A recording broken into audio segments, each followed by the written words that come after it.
I thought I'd shoot a video today. It's Monday. I decided to get out and work a couple of hives. Now this is hive number 48 that I have.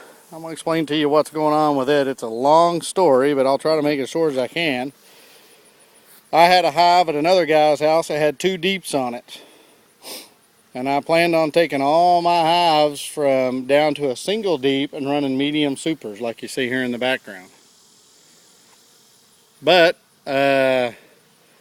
the queen got up and started laying in this honey super, or laying in the second deep box before I got a queen excluder on it. So I yanked that box and made sure, yanked this box. This was the second, this was the number 2 box, the second one up. So it was a double deep hive. I yanked it off, put a queen excluder on, and put it back on there. And it was probably 60, 70 pounds of honey. It was pretty heavy by that time, with maybe 150 eggs in it. And I also went back up there the next day and lifted this box up and even put it up higher and put a medium. So I had a deep, a queen excluder, and I know the queen was down there in the deep. A queen excluder, a medium that was foundations only, brand new this year, and then I had this box all the way on the very top, and it had mostly honey and some, I'm not going to say eggs, it was larvae. I didn't see any eggs.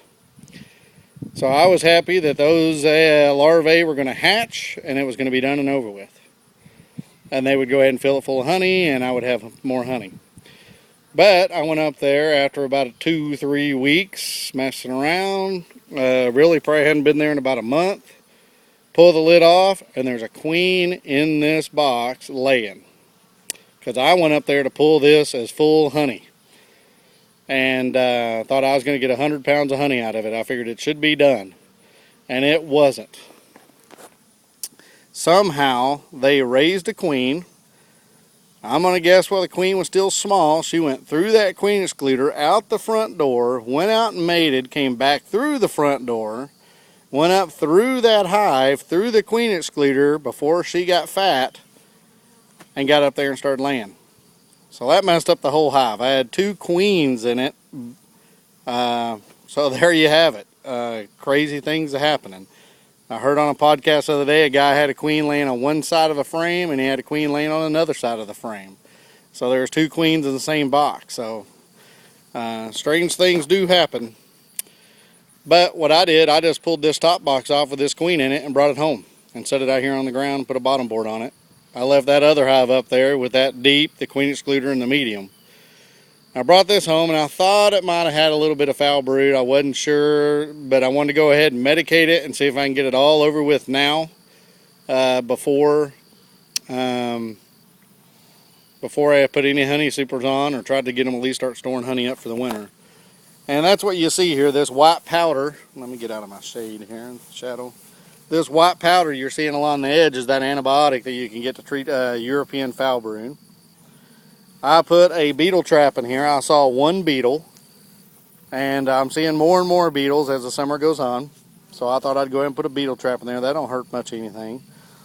The pink stuff you see is the grease with wintergreen and grease and sugar to help out with varroa.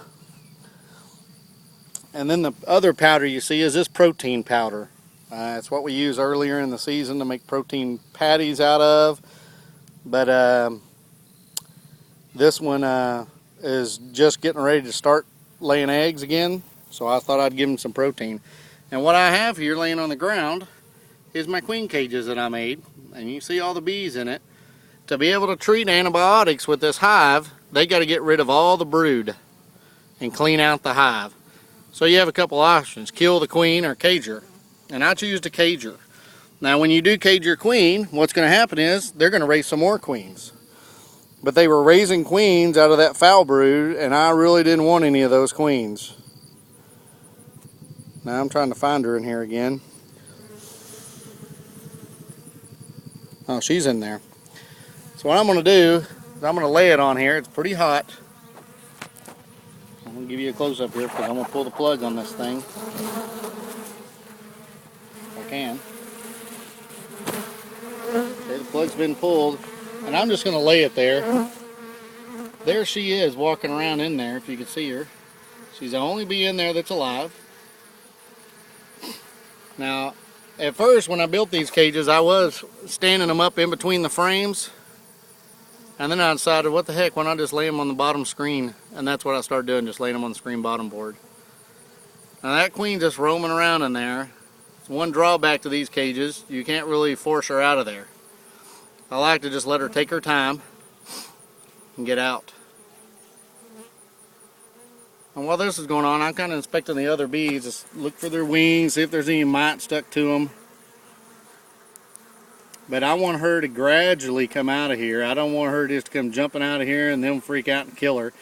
Because there were some queen cells in there. There was 4. And usually I'll save all those and do splits and go ahead and keep my observation hive hot and keep raising queens. But because this one thought maybe, here she comes. So she comes out, she's right there at the edge. Keep the camera on her, Danny. Oh, she decided to turn around and go back. And she's got some protein powder on there. She comes out right there and she flew. Let's see what she did, because she can't fly very well. I've had this happen before. I'm just going to stay put for a second and see if I can find her. But dadgum if she didn't fly. Now there's a couple of ways to prevent this. I probably could have took this cap off, put it down in between the frame, and put a queen excluder over it so when she did come out she couldn't fly off. But I don't think she went very far, and I'm kind of scared to move because I don't want to step on her. And I wonder, she flew off towards the landing board. I wonder if she flew right to the landing board and walked right inside. But I won't know for a week until I see some eggs. And that's beekeeping. I'm glad I was videoing that so everybody can see it's all not that easy. I'm going to go ahead and shake the bees off of here. And I'm going to leave this hive open for another minute or two. See if I see her come back up here. But remember, these pregnant queens can't fly very well. I'm just going to kind of look around the hive and see if I can see her. I don't want to run this video forever. But I sure am hoping she hit that landing board and went inside the hive. Now you notice I have a feeder on here, and here it is August, and I'm feeding bees because we're kind of in the dearth. And there's still quite a bit of food out there for them, but not a whole lot. And because this hive's struggling, I'm going to go ahead and give them some feed to see if I can help them out. Now one thing I am going to do so somebody won't come and rob them, I'm going to put a brick across that entrance and really reduce that entrance down pretty small. Because they won't increase their numbers now for 21 days. If she goes in there and starts laying, I'm just trying to drag this out a little bit, see if I ever see her, but I haven't seen her yet. And I don't want to start just tearing it apart and going through it.